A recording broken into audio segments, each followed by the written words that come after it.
Okay. Well, thanks, Carl, and hello, everyone. So, like we were saying a moment ago, this is the next best thing to having our normal get together in Hoagley Park. Fingers crossed that next time, we can meet there and actually look at the stars. But today we can at least do this. And so, thanks for joining us for this.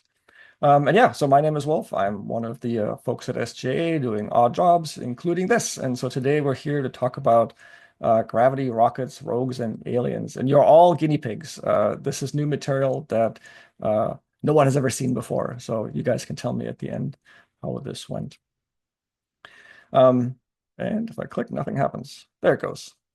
Yeah, so astronomy has many facets, right? There are many, little bits here and there, to this entire field that we call astronomy. And an introduction can take many paths through this, right? So today we take one particular path, through all these different aspects that are astronomy. And I'm hoping that the path we take will help connect you to the universe. So you can tell me at the end of our time tonight, whether that worked. And also, as we take our path today, we'll intersect with other sciences because really no science exists entirely on its own, right? There are always intersections and overlaps. And so we'll see some of that today. Um, we do have lots of different content in this time slot. Today we are doing this one. We have other presentations that we cycle through, and we're actually working to expand our content.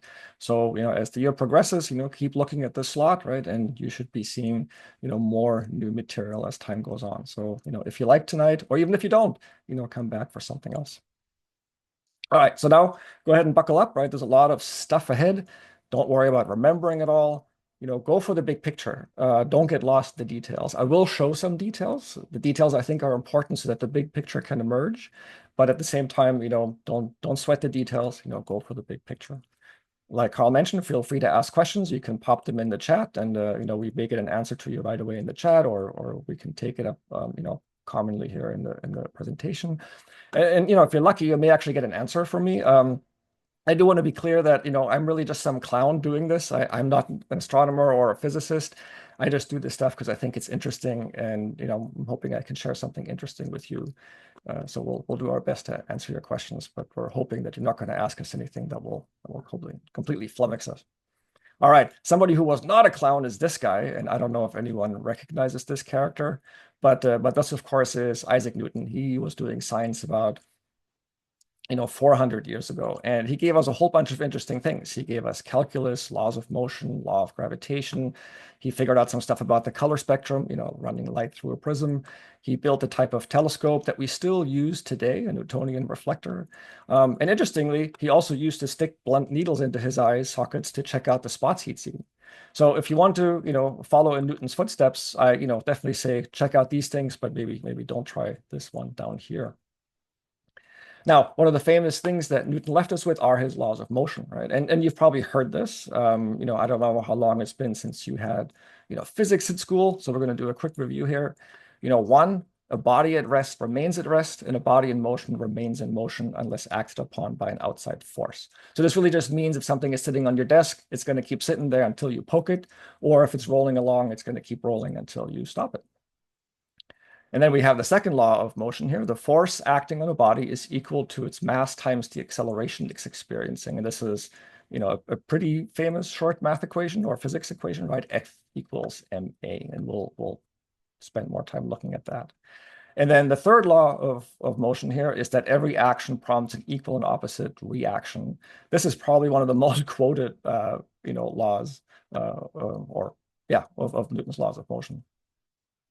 And so we can think about some of this. We can think about the second law specifically for falling objects. So let's take an object of some mass. And here is an apple. This is our test object.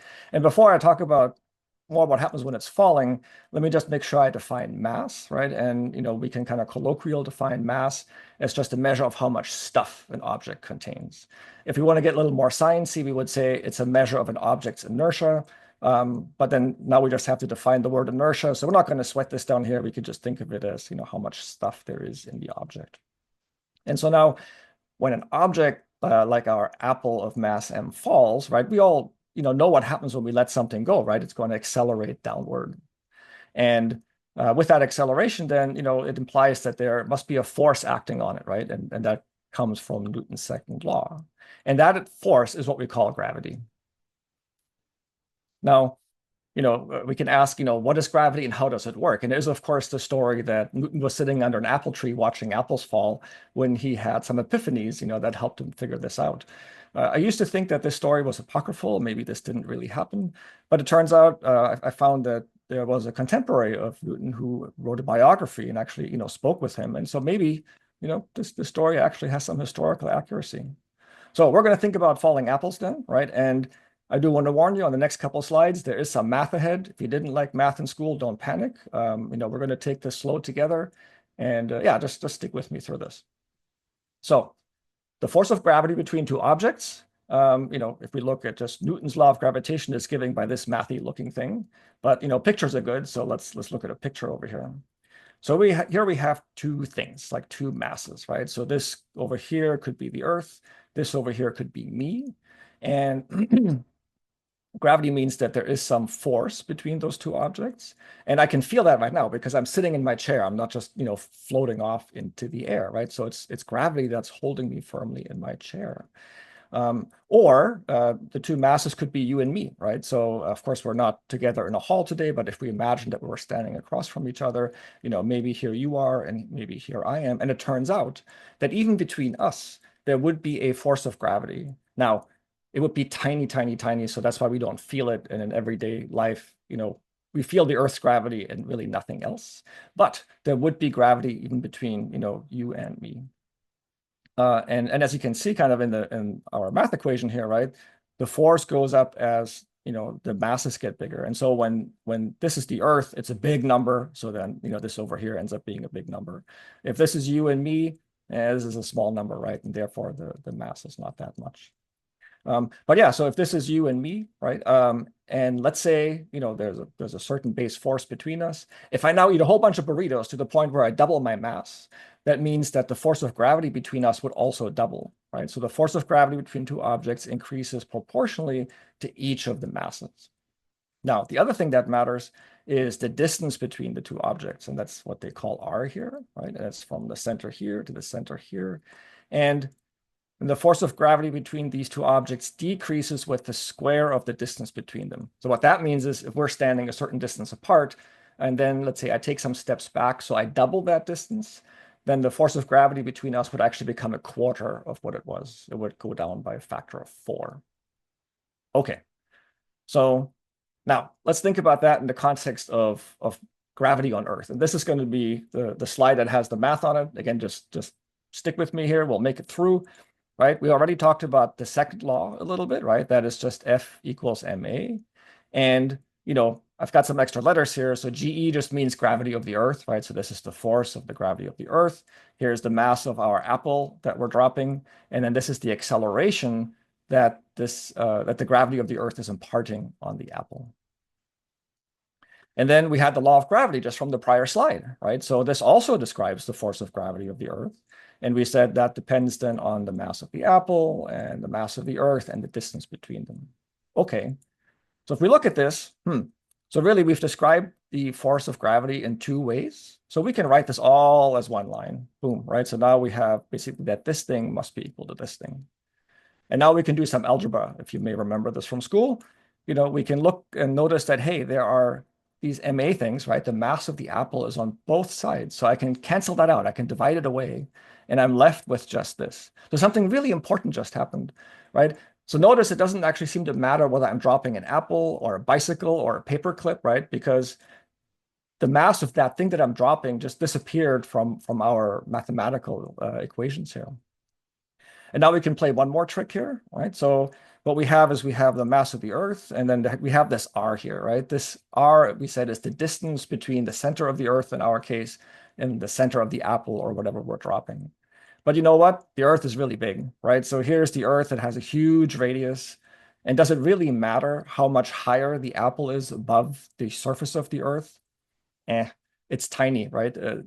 Most of it is going to be this radius. The distance of the apple above is a negligible incremental amount. And so we can say, all right, we'll just call this r, this distance, just the radius of the Earth. And then, now we have this here. And it turns out now we know all these numbers. The G, by the way, I think I kind of skipped over it before, but the G is the gravitational constant. That's kind of a magic number. We're not going to talk about where that came from. Of course, it's not really magic. There's a lot of science behind it. But it turns out that we know all these numbers now, right? We know this gravitational constant G, and other folks have conveniently measured, the mass of the Earth for us and the radius of the Earth. And so we can plug all this together and we get this answer. And these numbers may sound familiar from, when you took physics at some point in the past. So the acceleration of gravity is 9.8 meters per second squared, or 32 feet per second squared, or conveniently, we just call it 1g, meaning this is a standard gravity on Earth. And it is this that is holding us in our chairs, right now. And for example, I can say, well, how does this work on the moon? Well, here's the exact same math that we did, except I've substituted m's for all the e's, right? So now we're talking about, the force of gravity on the moon. And if we, make the exact same analysis as before, now we need the mass of the moon and the radius of the moon. And if I plug that together, then I get that, hey, the acceleration of gravity on the moon is, 1.6 meters per second squared, or over here, just 1/6 g, 1/6 of what the Earth provides. So we have these results from Newton's laws, right? We took these two, second law of motion, his law of gravitation, and it provided these results for us. Okay.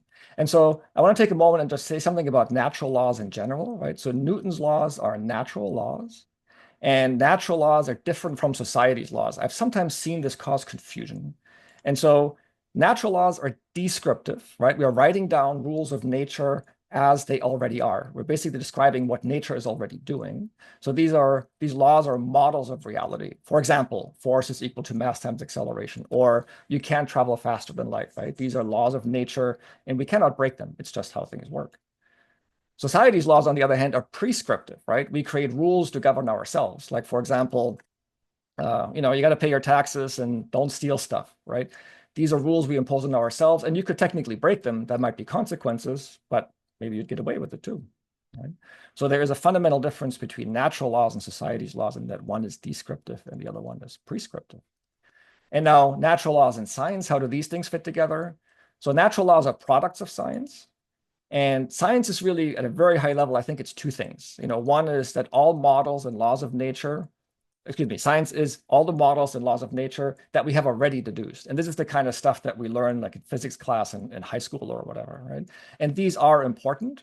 But the other part here is that science is also the process for creating these models and discovering the laws. And unfortunately, I think this is probably not taught enough. I think when I was going to school, yeah, we didn't spend a lot of time here, right? There's a lot of time spent on this stuff, and it's important. But ideally, we would also show more of this, I think, to folks going through school. And if there's any young people on the line, if you feel like you're stuck up here, don't worry. There's a lot of exciting stuff here because there's a lot of nature that remains to be discovered, and you will get there. And so our laws then, our natural laws make predictions, right? So here again, our results, and really we can consider these answers down here predictions, right? So one prediction is that all objects should fall at the same rate, right? Because remember earlier when we were doing the math, we had the mass of the apple that we actually managed to cancel out. So we said it doesn't matter whether it's an apple, a paperclip, or a bicycle.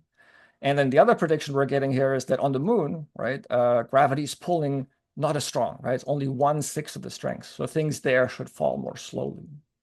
And so there is a kind of a classic experiment of like a bowling ball and a feather or something like that, right? We are claiming, based on the predictions from the prior slide, that these two objects, if you let them go together, they should fall at the same rate.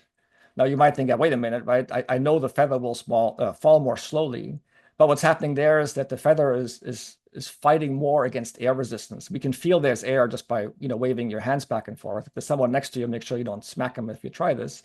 But I can feel the air against my hands, and so the feather struggles against the air more than the bowling ball, and so therefore the feather appears like it's falling more slowly. But we can do a proper science experiment here, right? And we can say, okay, what if we suspend the bowling ball and the feather in a vacuum, right? In the chamber where all the air has been removed. And well, here is in fact that experiment, right? So here they did this, right? They have a giant vacuum chamber.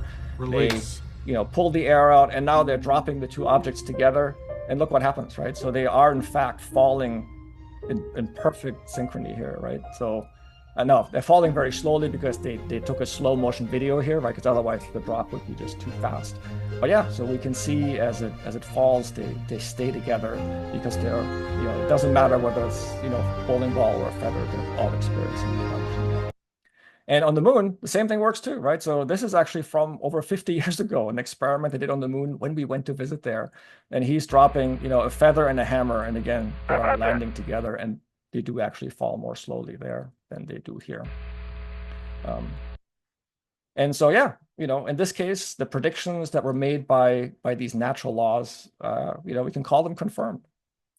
And I want to say something briefly about weight versus mass, because this also sometimes gets confused in our everyday, conversations. Like we said earlier, mass is a measure of the amount of stuff in an object, and we measure it in grams or kilograms, right? And weight, on the other hand, is a measure of the force that gravity exerts on an object, and we measure that in pounds, right? Or, a more sciencey unit is newtons, but, we certainly know pounds from our everyday conversations when we say, oh, I weigh 170 pounds or something like that. Right? So really what I'm measuring with that 170 pounds is that's the force that the Earth is pulling on me. And so we said the moon's gravity pulls with 1/6 of the strength of Earth, right? So that means if you weigh 180 pounds on Earth, then your weight is only 30 pounds on the moon. So easy weight loss program, just get yourself to the moon. But bad news is, regardless of where you are, your mass, the amount of stuff in you is always the same. In this case, it would be about 81.6 kilogram, matching, these forces up here. Okay, armed with this information, let's think a little bit about throwing some balls, right? So how hard can we throw, a baseball or something? And so if you throw a ball, right, the motion of that ball has like two components, right? Of course, it's going to go forward in the direction where you threw it, but we know it's also going to fall down, right? That's the contribution that gravity is adding. And so, so the ball will hit the ground some distance ahead. So we can do a thought experiment and we can say, okay, what if I have a really strong arm, right? And I can stand here and I can throw a ball. If I throw it really, really hard, maybe it won't fall down. It won't, reach the ground until it's already made its way, I don't know, maybe a quarter of the way around the Earth. If you throw even harder than that, maybe you could make it this far. If you throw harder still, maybe you could make it go almost all the way around until it drops, just behind you. Or if you throw even harder than that, maybe you could get it to, essentially hit you in the back of the head as it comes around. And it turns out this actually works. When we throw something hard enough that it does, like it does here on the right side, we call that an orbit, right? An object is then in orbit around the Earth. So an orbit is basically a situation where an object is continuously falling but never hits the ground. So when we think about satellites that are in orbit, like GPS satellites or communication satellites, basically they got there because we threw them really, really hard with the rocket to the point where they just keep trying to fall towards the Earth, but at the same time they're going fast enough that they never hit the Earth.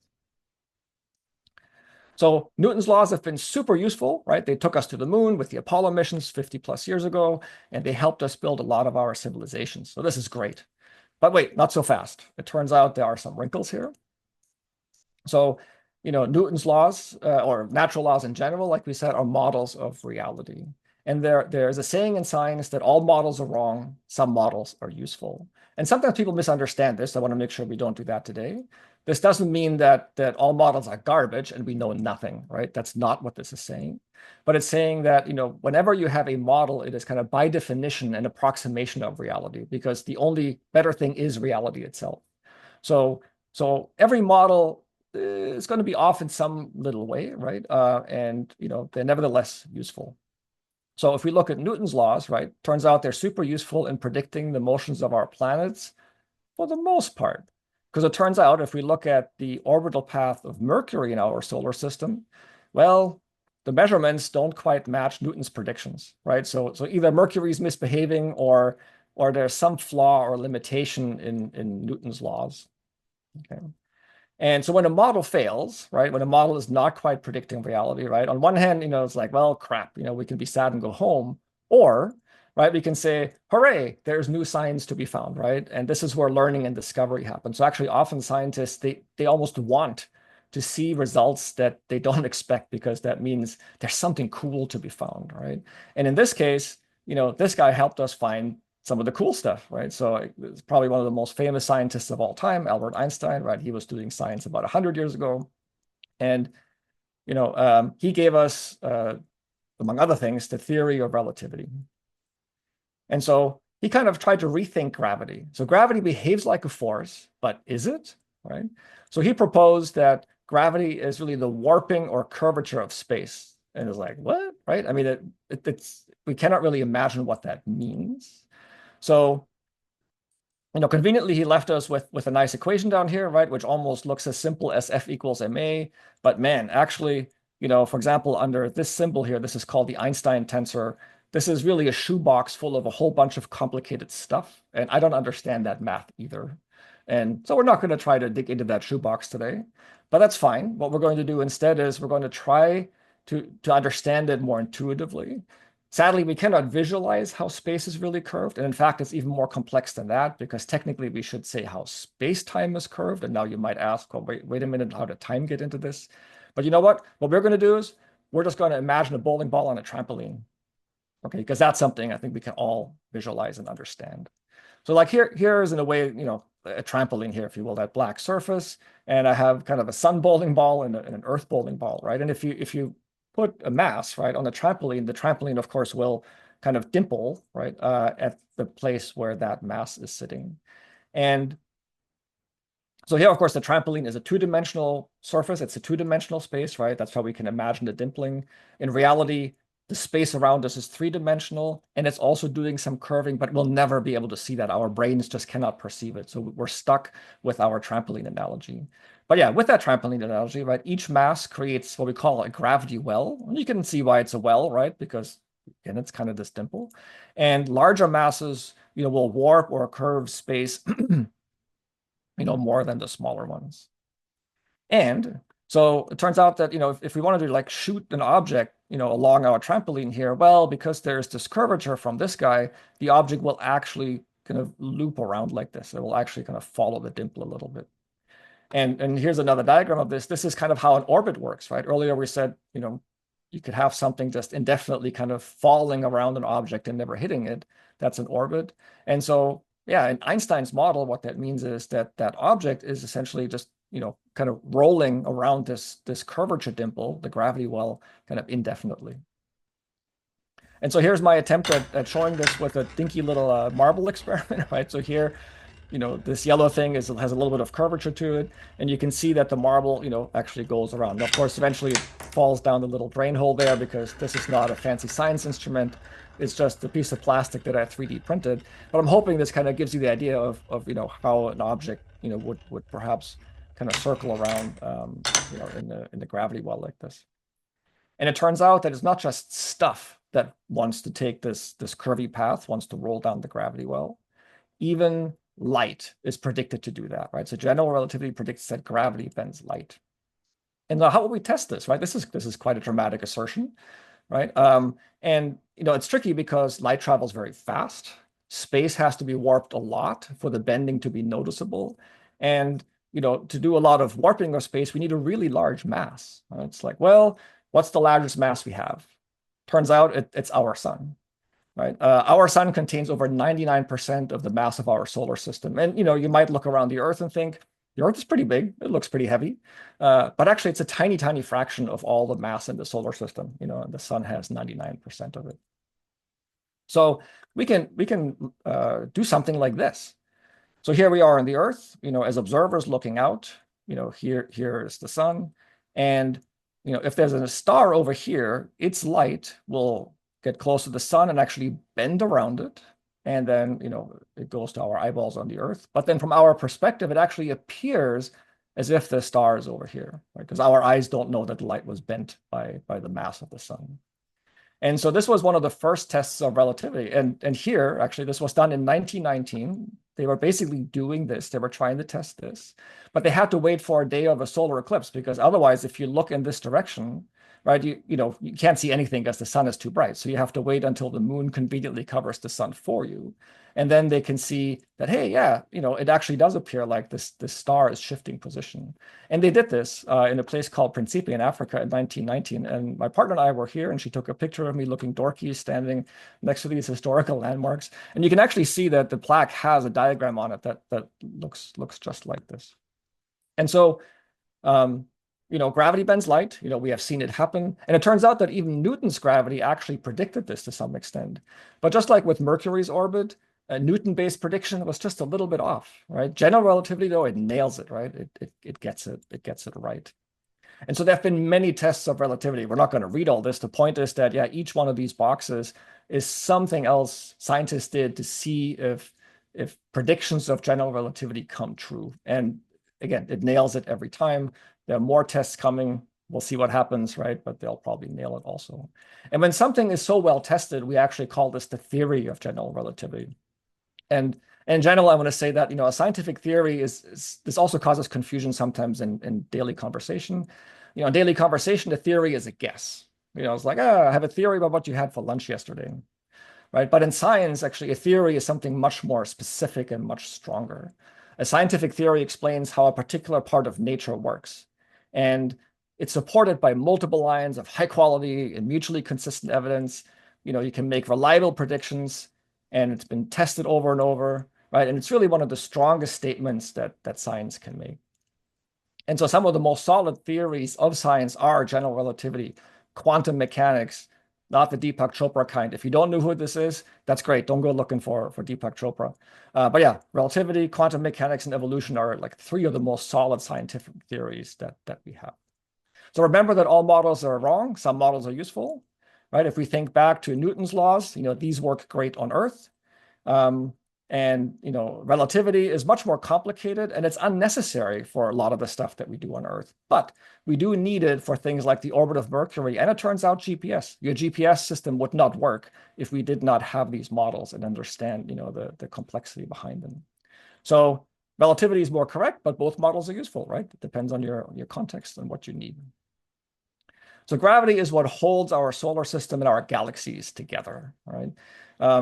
Here's a nice artist's rendition of our, solar system.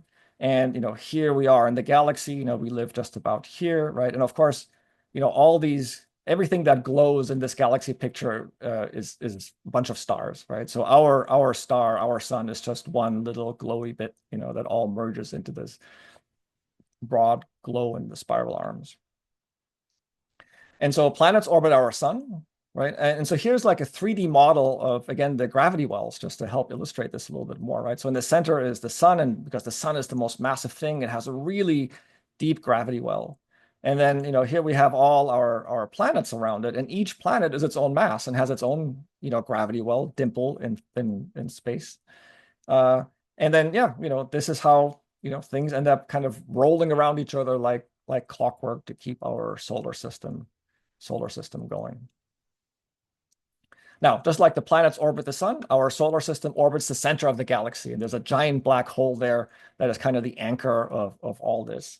And yeah, so we said we live somewhere over here, and given enough time, we actually end up orbiting around the black hole here in the center. But not only does gravity kind of hold everything together today, it was also instrumental in getting everything to be the way it is, right? In forming the solar system and galaxy. And so here's kind of a video clip of, a galactic formation over time. You can see up here, we're running over, through tens of millions of years pretty quickly. And so when the universe was new, there was just lots of hydrogen gas. But then somehow you got something to start clumping. And, the moment you have mass in some place, it exerts gravity and it pulls other things in, and then you just get more and more of that happening. So here, so some hydrogen gas started clumping together, pulling in more and more hydrogen gas around it, and basically, growing itself, right, by absorbing material. And sometimes you can see the material kind of overshoots, but then falls back in. And as this proceeds, you can see that, the thing that's forming in the center here is looking more and more like one of those spiral galaxies from our prior picture, right? So gravity is responsible for pulling it all together, right, and causing this to form. Now, solar system formation is kind of a similar deal, right? So, we of course live in a mature solar system, but as a baby solar system, this neighborhood might have looked like this, and in our case, we grew up nicely, but we can look into outer space with our telescopes and we can see places that still look like this, right? That are then going to form mature solar systems like ours. And here's a short Computer simulations allow us that to the narrator reconstruct the speaks a little formation of our solar system 4.6 billion years ago. We use the laws of physics to create these virtual experiments in order to figure out how planets took shape. After the sun ignited, most of the material around it had flattened into a disk of gas and dust. We can zoom into a simulation of a portion of the thin disk, a small piece of the universe in a box.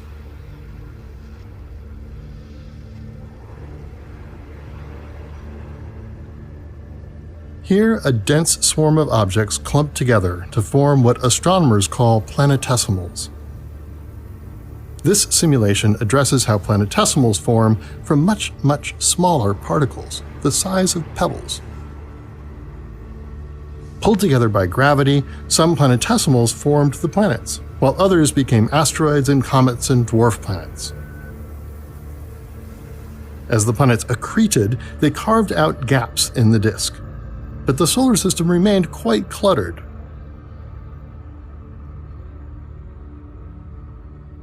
If we look at the orbits of the planets and accelerate the passage of time, so 1 million years pass by every 10 seconds, we can watch how the debris cleared.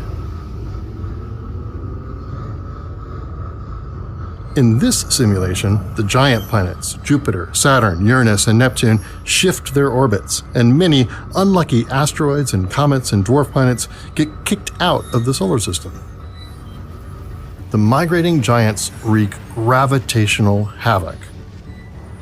The distribution starts out quite flat, but as most small objects get tossed out, others settle into stable orbits that allow them to coexist safely with the planets.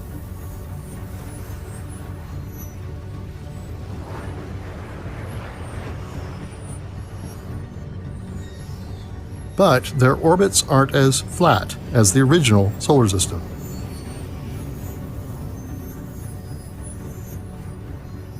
Instead, they follow trajectories far above and below the plane of the planet's orbits. Yeah, you can see, so now it's starting to look like, the solar system that we're used to. And so, does anybody remember, anybody old enough like me to remember this TV show, Space 1999?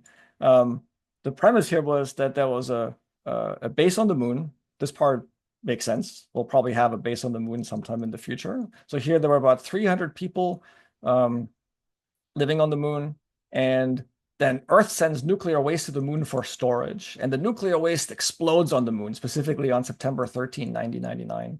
And this explosion knocks the moon out of Earth's orbit, out of the solar system, and then the moon travels the galaxy and they have, their adventures. So this is all a lot of nonsense down here.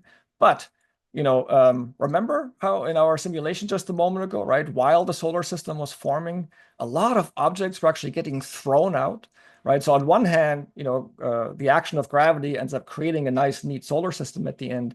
But to get there, it actually made a big mess, flinging out a lot of material. And yeah, so asteroids and maybe some planets got flung out. And so if a planet got kicked out, right, it is then traveling through space between the solar systems, right? And we have a name for this. We call those rogue planets. And as a planet, it doesn't shine, right?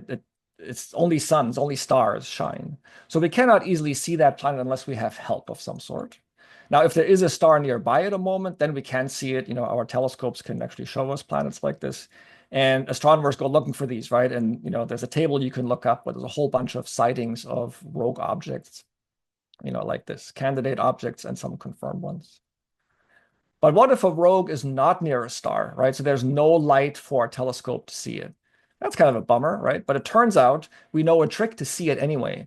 And we're going to go back and use our, bending of light behavior here that gravity provides. So there's this concept called gravitational lensing, which I think is pretty fascinating, right? So here we are on Earth. And if we look off in this direction, we will, of course, see this bright glob of things, right? Which would be a relatively nearby galaxy, let's say. And then if we look at this diagram, right, there's another galaxy sitting far behind it. And you would think that, well, we'll never be able to see this galaxy because, this one is obviously in the way, right? We'll just see this, and this guy blocks the farther one. But remember, right, this thing has a lot of stuff. It has a lot of mass. Mass, warps space, as is kind of shown here, right? And then that warped space will bend light. And so now the light, right, is going to come from this guy. And as this diagram shows, some light will actually bend around and still reach us at our observation point on the Earth. So this is pretty fascinating, right? So it turns out we can see this object in the far off distance because the light is actually sneaking around, right, the otherwise blocking object in front. And we literally see this, right, looking off into space. So this is an actual telescope image. This thing in the center is basically this guy. And then what looks like this, ring smudge around is light being sent from this guy in the back and bending around the guy in the front.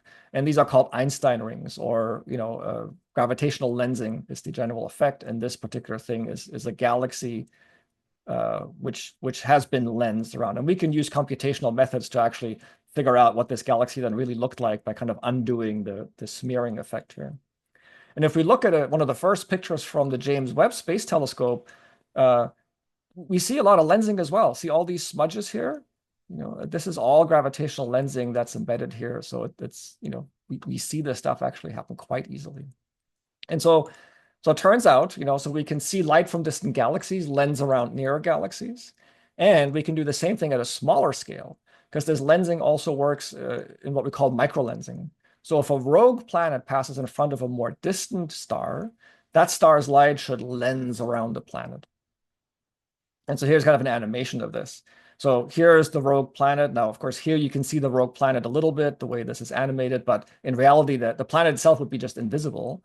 But notice what happens when the planet passes in front of a star, right? The starlight, all of a sudden, whoop, right? It gets lensed around the mass of the planet, and this is what we would look for, right? We would look for this kind of effect to prove to ourselves that, hey, there are objects floating out there, that would be rogue planets. And astronomers go look for these, right? And so here's, for example, a list of candidate detections. And this is an active area of research. So, and it's not just planets that might get kicked out, by the way, right? So our sun, of course, is a single, right? If you looked out in the sky today, during the day, you just saw one sun up there. But most stars in the night sky that we see out there in the universe actually have partners. They may be doubles or maybe even more complex systems. So it's possible that our sun might have had a partner when the solar system formed, and that sun got kicked out. So I don't know, maybe in a different world, we could have been like Luke Skywalker on Tatooine, right? And actually seen, double sunsets or double sunrises. It's fun to think about. So the good news is that our moon will not leave us because of an explosion, right? That part was nonsense. But there are rogues that do roam voids between the solar systems. And so gravity is the thing that holds this all together, right? And like we said, we have essentially this, our sun and the supermassive black hole in the center create curvature in space, and then things get to orbit by kind of rolling around the curvature dimples, the gravity dimples. But the good news is that we have actually learned to overcome this gravity to explore our cosmic environment, right? We're not stuck in our gravity well. We have sent probes to Venus, Mars, Jupiter, and Saturn. It's been all super interesting, and we've had people on the moon a long time ago now, right? But 50 years ago, yeah, we sent a rocket from Earth. It went over here to the moon. We hung out there for a little bit, did some stuff, and then came back home, right? It's fascinating that we've made those trips. And in fact, a couple of years ago, NASA launched this rocket. This was the Artemis 1 mission. This was an uncrewed mission, but it's with the intent of going back to the moon, right? So this mission basically flew that path just without any people on board as a demonstration that the technology works. And then the Artemis 2 mission is intended to do the same thing, but once again with people on board. But when we watch this rocket take off, right? How is it flying, right? The rocket appears to be pushing itself off the ground, but rocket engines work in outer space too, right? So really, they're not pushing off anything, right? Let's think about this and see if we can figure out how this works. So imagine you're in a boat in the middle of a lake. The boat has no motor, it has no oars or sails, but you do have a pile of rocks on the boat. So the challenge is, how do you get to shore? It's like, well, no motor, no sails, that's bad, right? But what can we do with the rocks? And so it turns out we can leverage Newton's third law of motion, right?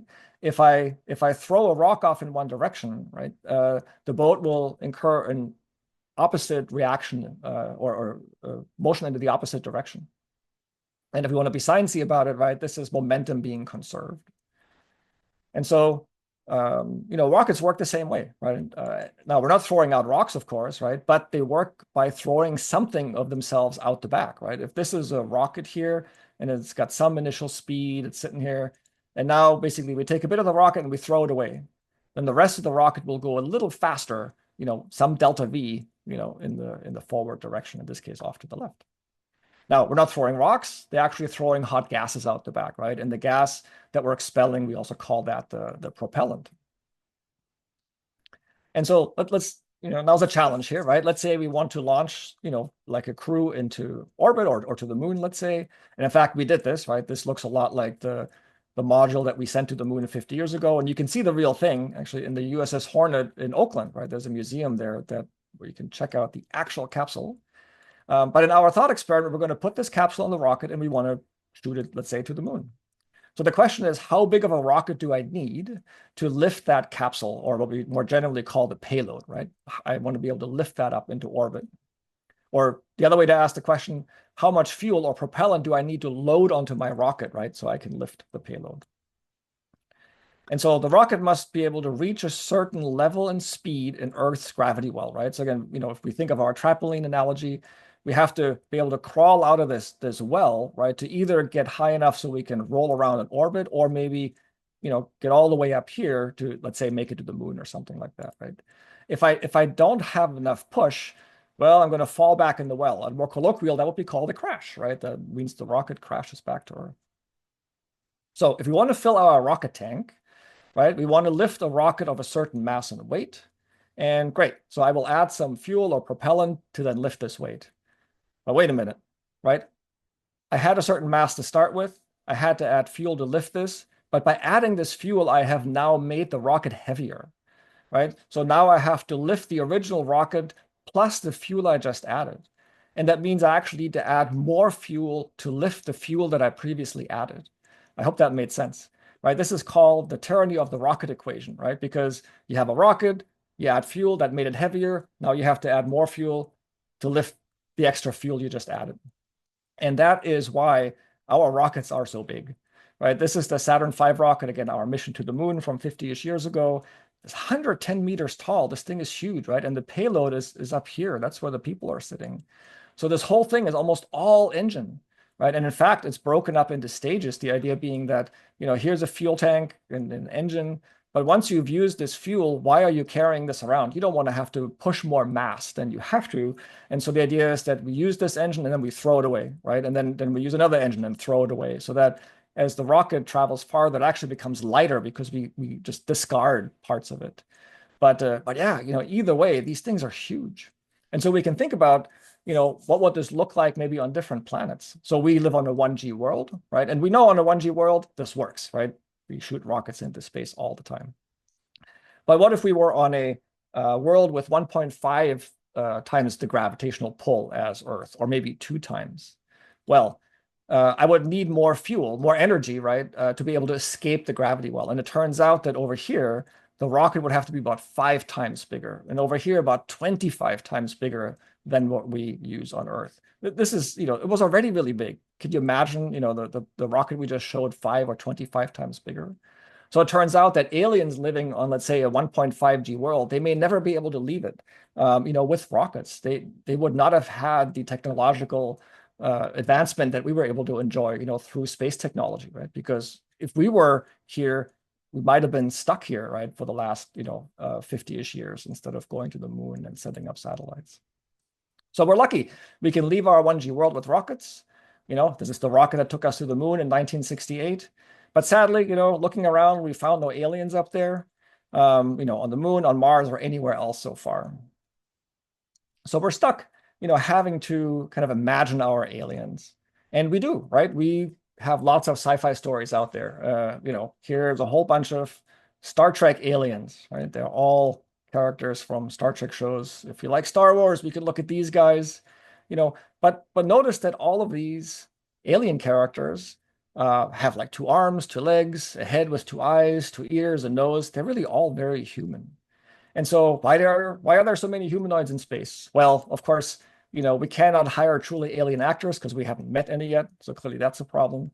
We also lack some imagination, but there's a psychological component too, that it's hard to relate to alien characters if they're too different. We want Yoda to look relatable and cute, right? So in a way, we make him look like us. The monsters in sci-fi movies, they sometimes look quite different, although often actually still pretty human-like. I would argue that in some ways, these guys here look more different than, some of the movie aliens we see in the movies. But of course, these characters look really familiar to us because, hey, I live with three cats, right? You may live with some dogs or whatnot. But still, they're actually, quite different from us.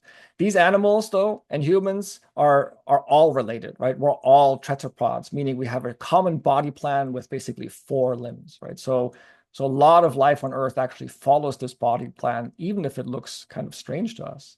And extraterrestrial life, true aliens, are almost certainly not going to look anything like this, regardless of how sexy you think the new Spock is, right? In reality, Vulcans would almost certainly have a different body plan entirely than we do. These guys are Earth life that have a pretty different body plan, right? We've got two cephalopods here and a tardigrade. Um, you know, they are way more alien, those movie aliens, right? But actually, they're still related to us, right? This guy is still my cousin, and you can kind of see the resemblance if you look closely. But yeah, so we're all Earth life, we're all related. Now, if you watch Star Trek in the past, though, maybe you recognize one of these two. These are two attempts at making pretty strange movie aliens. Right, this guy down here is a Horta from Star Trek, the original series. It's a rock-based life form. This guy is a crystalline entity from Star Trek, The Next Generation, and this entity famously called us ugly bags of mostly water, which we'll actually get back to in a little bit. So truly alien life won't look anything like us. But whether it's on Earth or elsewhere, all life, all stuff does have something in common, right? And it's going to be this. So if you remember your chemistry, right, you've probably seen this. If you didn't like chemistry, maybe this looks scary, but just stick with me here.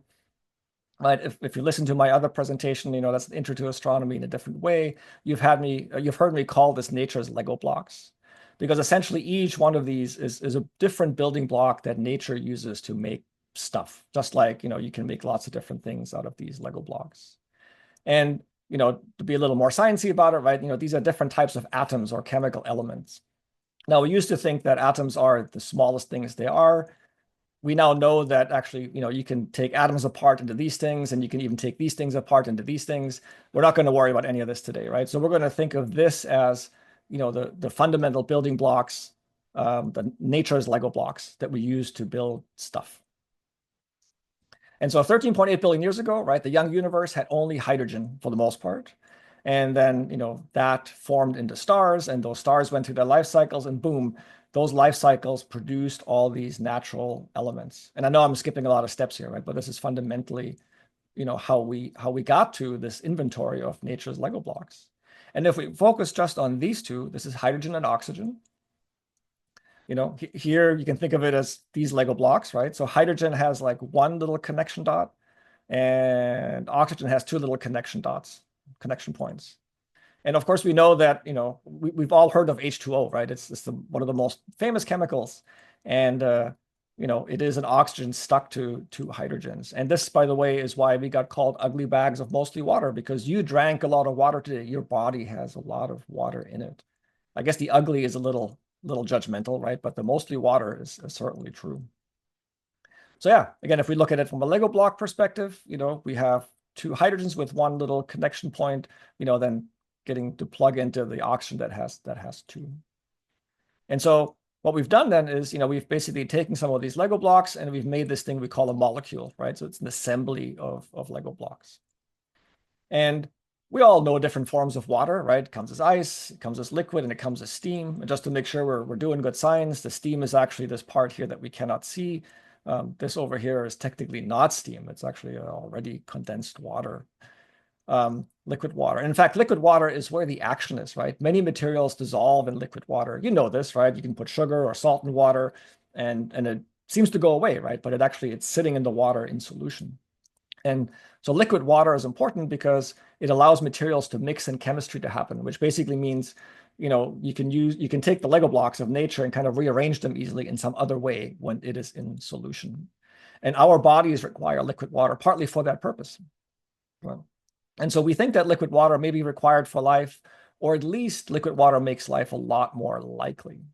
And so we have this concept of a habitable zone in the solar system. So, here's the star. And, in the habitable zone, water can be liquid. The energy from the star provides a good balance of energy for the chemistry of life to happen, or at least, like our life. And we also call this the Goldilocks zone because, yeah, things are kind of just right. Right. So here things are just right. Here things are too hot, and here things are too cold. So yeah, okay, great. So we just, made a lot of progress thinking about H's and O's, right? And we talked about water and how it's important to, life. And if we now add, carbon to this, I'm going to show you, how carbon has 4 connection points here, right? So this is our carbon Lego block. And we could use it to build this. And I know this probably looks scary at first, but just stick with me, just like with the math, right? So here you can see, right? So hydrogen is the white stuff. It always has 1 connection point. The O's, the red ones, always have 2. And then, these gray balls are the carbons. They always have 4. This over here is the chemical diagram for this. And this also probably looks dizzying at first, but actually it's not so bad. Let's do this together. So the first thing to know is that when you see one of these intersection points here, and there's nothing drawn here, it's just because people are lazy. It turns out this implies that there is a carbon there. Okay? And furthermore, notice this only has 3 legs, right? But carbon has 4 connection points, right? Our carbon Lego block has 4 little dots on it. So when there are only 3, again, people are lazy. It means there's a C there, and there's also another H to just connect to that dangling carbon connection point. And so, for example, if we look at just this, it's right here, CH2OH, CH2OH, easy. And then right here, right, where there's nothing really drawn except this vertex, well, it means that there's a carbon implied, and 1, 2, 3, those are the connections that are drawn here, and then there is an extra H here just to make it complete. And turns out this molecule is super important. This is glucose, also called grape sugar. And your brain uses this for power, right? So right now, even if you fell asleep during this talk, right, your brain is still using glucose to keep things going, right, to keep your brain alive. And so now what we've done is we've taken our Lego blocks and we've made water, and we've also made a more complex molecule, glucose, which is a sugar. And if we look more, at us, at our bodies, right, and we were to take those apart atom by atom, yeah, 99% of our Lego blocks are just these 3 things. Or if we do it by weight, 93% are just these 3 things. So there's some more stuff, oh, by the way, and, if I were a Horta, right, a rock-based life form, I wouldn't be made of carbon. I would be made of the silicon down here. But, clearly we are not rock creatures, so we use carbon for our chemistry. And then, for the Lego blocks for a complete human, right, are, also include these other bits here. But if we look at the breakdown, the one that I want to focus on is actually nitrogen is the 4th most common, right? So most of us is this. Nitrogen is a pretty, respectable player. And then, all these numbers get pretty small pretty fast. And so, you've been sitting here with me for a while, and, as a human being, you might be hungry. I don't know if you had dinner before this. This is a meal that I enjoy, right? This is some patsi. I think this can be pretty delicious. But when you order this, you'll get a question like, what protein would you like with your patsi? Would you like some chicken, beef, fish, or tofu? And I'm going to take a moment and think about, what exactly is this protein? There are a bazillion types of proteins out there, not just chicken, fish, or tofu, right? Proteins are really building blocks of biological systems. And, chicken and tofu and such actually contain proteins. They are not, proteins themselves.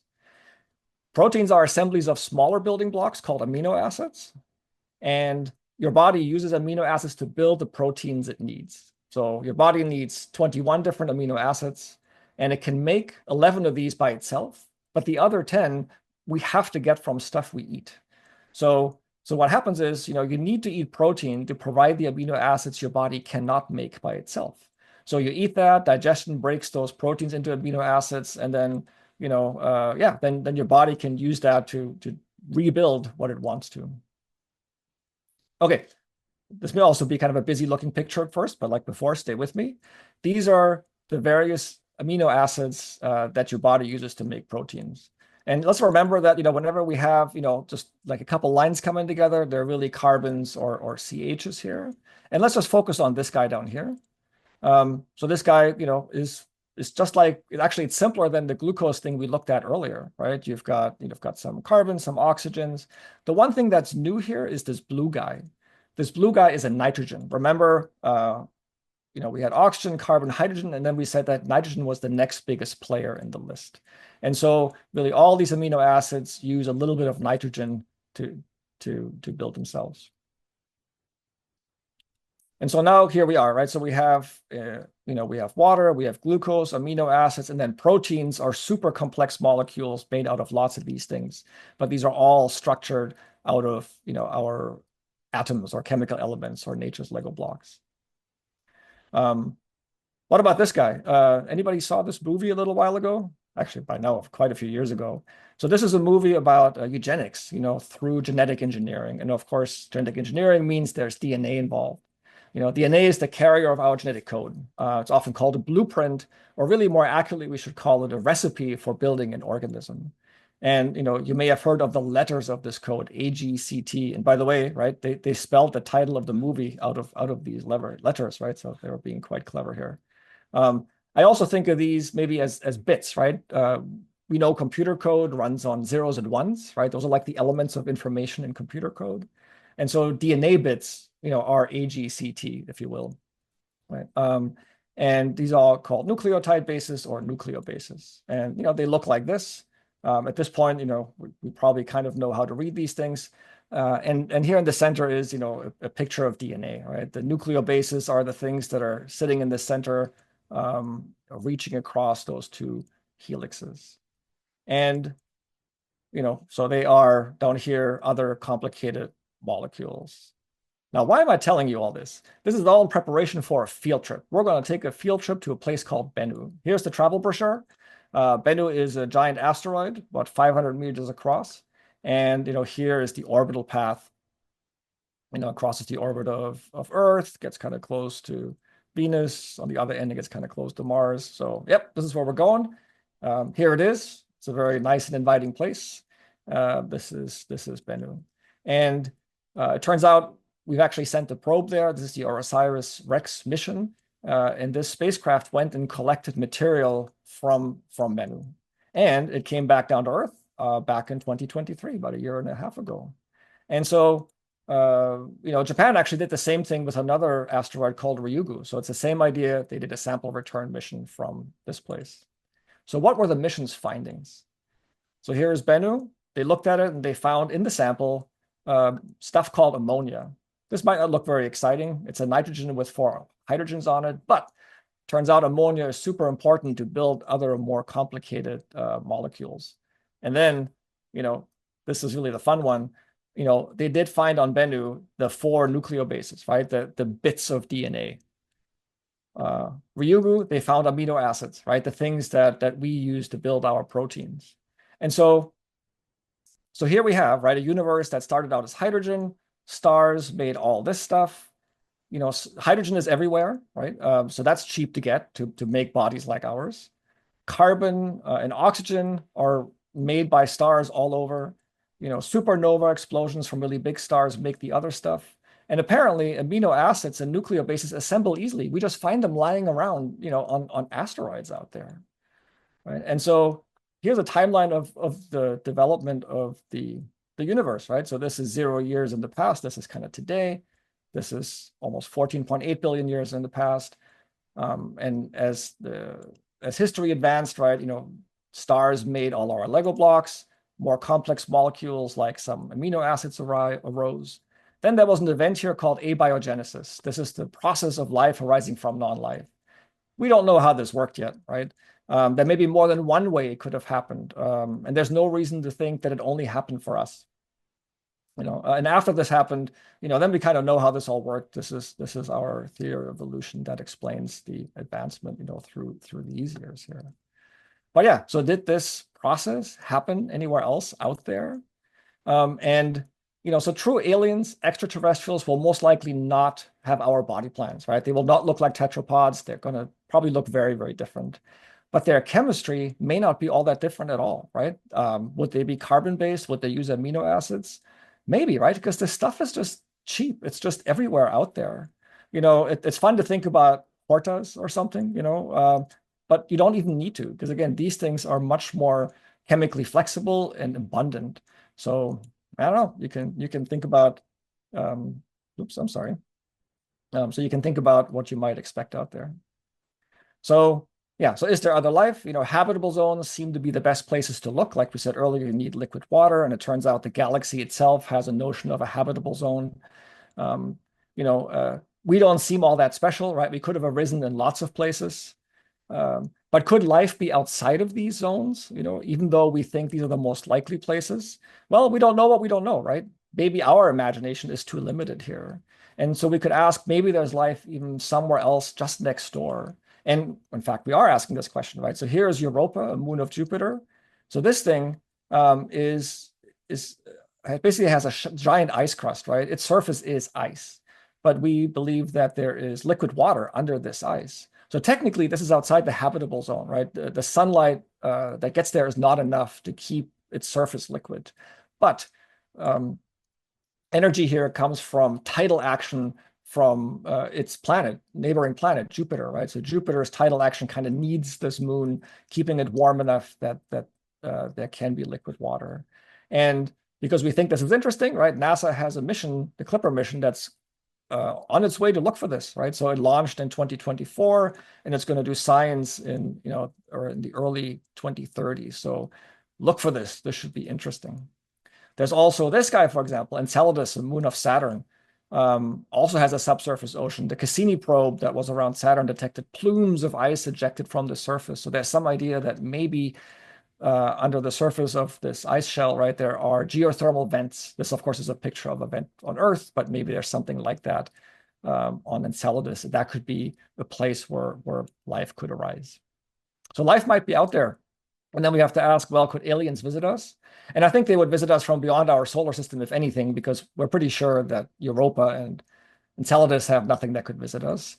But, from other stars, well, the closest one would be 4 light years away. This is Alpha Centauri, the nearest star to us. We don't see it from the northern hemisphere, but if you're in the south, you can see it. This is Alpha Centauri right here. And it is, like we said, 4 light years away. So even that is actually really far, right? So the closest extrasolar life would be really far away, even if it's basically next door. And we don't know how to travel anywhere close to the speed of light, and maybe nobody knows. Near light speed travel would cost a prohibitive amount of energy. This is courtesy of this theory of relativity that we have pretty well tested already. And of course, in the movies, we have hyperdrives and faster than light jump drives and warp drives. But sadly, physics is not leaving a lot of room for any of these. We're not quite done looking at this, but it's not looking good. Yet, of course, we have movies, right, where aliens do come to Earth, and often, they want something, right? Aliens come to take Earth's water, like here, in this movie from a few years ago, you've got these things here trying to suck up Earth's water and do something. But I think you can actually sleep pretty well tonight, right? Aliens are not likely to get here because the trip would be really long. The energy cost would be huge. And actually, if you have enough energy to make this trip, you probably don't need to come here for resources at all because you have all this energy that's a resource, right? But even if you come here, you can get water much more easily from comets or from Europa, right? And you can get metals, for example, from asteroids. You don't have to come and bother us on the Earth. So, we're probably going to be fine. So, we started out saying that Newton's laws and Einstein's theory of relativity are natural laws or models that describe gravity and some other things. And then gravity was instrumental in forming galaxies and solar systems. And now gravity holds all this stuff together. And gravity kicks out rogue planets out of young solar systems, right? But then actually helps us find them, right? Because we can use this clever idea of microlensing to see objects that would otherwise be invisible. And if we look at rockets, right, we're lucky that we can use rockets to leave our Earth and explore. We could have arisen on a 1.5G world, and we might have been much more stuck here than we are today. But even though we're not stuck here, we have not found any other life out there yet. But we do know that stars form the Lego blocks of nature and the building blocks of our type of life, amino acids, nuclear bases, out there, right? They're just easy to find in space. And some places in the universe are clearly more habitable than others. We're using ourselves as a reference, but again, we don't seem to be special at all. So it seems likely that these other regions that we call habitable zones, are in fact, likely to produce something like us.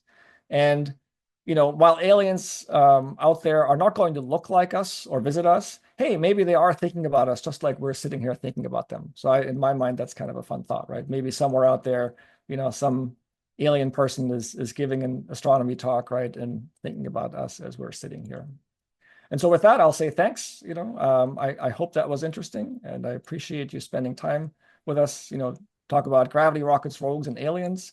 And I just want to remind everybody that this is one of a whole bunch of different, introductory talks that we're doing here, plus more stuff that we're working on. So, we should have, a lot of interesting content in that time slot going forward. And with that, I will shut up and ask how it's going and see if there are any questions. Thank you, Wolf. That was amazing. There's so much information. If anyone has questions, feel free to type it in the chat or come off of mute. I actually have a couple questions that came up for me during the talk. Sure. Let's see if I know what I'm doing and if I can answer this. Okay. Well, I think, yeah. So just a few minutes ago, you said, and you reiterated, oh, all these building blocks of life are common. Yeah. How do we know they're so common in the universe? For example, how do we know carbon, hydrogen, oxygen are outside of our solar system? How do we know amino acids are outside of our solar system? Yeah, good question. So I think the amino acids, I think we have to say we don't know that for sure, right? We have I'm not aware that we have any way to measure that, in a far off solar system, right? So we have the samples from our own asteroids here. But in terms of just the Lego blocks of nature, right, and carbon and oxygen, for example, we know how stars work, and so the physics of stars produces these elements, right? So our sun right now, it's mostly hydrogen still. Our sun is still pretty young, or it's like middle aged, but all the time our sun is converting hydrogen to helium to produce energy, and when it's going to start running out of hydrogen, it's going to start converting helium and burning it into oxygen and carbon. And so our sun, when it eventually runs out of fuel and becomes a planetary nebula, it will have made a lot of oxygen and carbon. That's the nuclear physics of how stars work. And we can see stars out there all over the place, and they behave like ours. So we know how stars work. We know that they make these materials. And I didn't talk about it today, but in my other intro talk, right, I talk about spectroscopy a little bit, right? How every element has its own kind of barcode, right, in its light pattern. And so that's another thing, right? We can look at things that are incredibly far away, but we can analyze the light that something is emitting, and based on that, we know what it is. So we can see the fingerprint of oxygen, for example, thousands, millions of light years away. Right, so we know that stuff is out there based on how stars work, the physics of stars, and based on looking at it and looking at the spectral barcodes or fingerprints of those elements.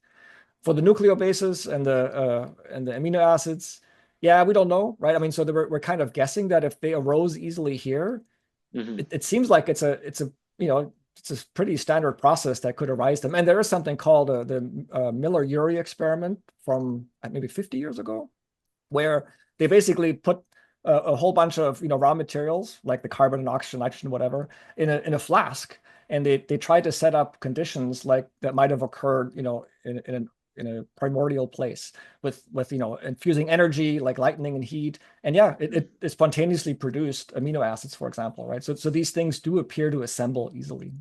That was a long-winded answer. I hope that made sense. Yeah, I think so. Um, One other small question I had in the beginning, when you were talking about the difference between mass and weight, Mm, you showed weight in pounds and mass in kilograms. yes. But I know that people in Europe who measure weight in kilograms are not just measuring mass. So what is can you explain a little bit more the difference Yeah, and why that's a good. kilograms are a I mass? know this is part of the confusion, I guess, right? And so yes, so I'm from Germany, right? And Yeah, so when I look at a German cake recipe, right, things are given in grams. Okay, and I'm trying to find that slide again. Okay, um, yeah, and basically what's happening here is that we are okay. Actually, I guess it's kind of this one, right? There is this 1G, right? We live in a 1G world, right? So if we just assume that we are on the Earth, then we can essentially establish an equivalence between this many pounds as this many kilograms, right? And we can all agree as long as we stay on the Earth, right? So like I was saying earlier, sorry, this is actually harder to get back to than I expected. I'm sorry. But the idea is that as long as we live on the Earth, actually, here it is, finally. there we go. Okay, that only took half an hour. So as long as we stay on the Earth, right, and we live in our 1G environment, 180 pounds are equivalent to 81.6 kilograms, right? It only becomes different if we move to Mars or if we move to the moon or something. So interestingly, right, so I can take my kilogram baking recipes and I can take them to Mars and they'll work. Okay. If you have baking recipes that use, pounds and fluid ounces, that's going to get confusing and you may actually not be able to get your recipe to work because mass is the thing that is, literally the same everywhere you go. The weight, depends on how strong gravity is pulling in your place, right? Did that make sense? I hope that helped. I think so. I think Yeah.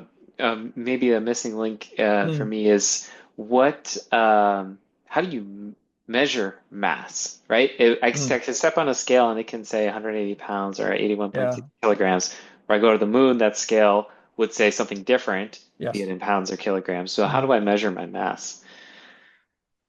Um, let's see. I don't know if I have a good answer off the top of my head, but let me just kind of thinking about first principles, right? If I go back to, um, I'm not going to go click back. It's too far back. But at the beginning, I said, I defined mass as kind of the amount of stuff in something, right? And I said that that's kind Hmm. of a wishy-washy, but good definition for us today. And I said a more scientific definition would be the measure of its inertia, right? And then and inertia is an object's resistance to motion, right? If you're trying to push something and it's hard to push, that object has a lot of inertia. If it's easy to push, it has little inertia. And that fundamentally is the mass, right? So you could be in a vacuum, right? Far away from any planet, right? There's no gravity effectively. Still, right? If you're trying to push something, that thing is either easy or hard to push. And that is basically measuring its mass. Does that make sense? Yeah, Yeah. Okay. yeah. Were there as any other questions from the audience? Feel free to come off mute if you like, or type in the chat. Did I put everybody to sleep? No, Cal said it was a good talk. And Yeah. you said cool prezzo, Apple Rocket Alien cat emoji. So I Hmm. think some of that resonated. I think Wolf, there was a bit of a confusion there because Okay. it appeared that you were saying that weight is always measured in pounds and mass is measured in kilograms, which is really not true. I mean, the Well, I weight is mean, also measured in kilograms. technically, a gram is a unit of mass, right? I mean, That's I true. think But the what I'm thing is, saying is, people say that they weigh so many kgs. I know, but I think that was just to kind of Carl's question, right? So, Yeah. this works because we are in Earth's gravity field, right? And essentially, we can pretend that these things are equivalent, right? We can say 180 pounds is 81.6 kilograms on the Earth, and that is true. Although actually, if you go to a really tall mountain, you may weigh a little bit less, but your mass is still going to be this, right? The Yeah. reason you would weigh a little less on the tall mountain is because you're farther away from the center of the Earth, right? So we're basically cheating, right? If we're saying that we weigh, we weigh 80 kilograms, in a way it is cheating, but it is good enough for everyday conversation, Yeah. right? But if you really want to be a physicist, I think, we would have to be more precise, right? Weight literally has to be measured in pounds or newtons, and mass is measured in kilograms. But for everyday conversation, it works. It's Yeah. close. Yeah. Okay. So I hope that made sense. Maybe I didn't explain that well before. Yeah. No, it makes sense. Yeah. Yeah.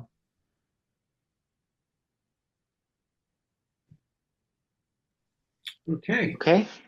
Yeah, I don't see any other questions. Just some more comments. That was a great presentation. Thank you, Okay. Wolf. Well, thanks all for listening. Thank I you. appreciate you joining us on an otherwise cloudy night. We couldn't go out. So.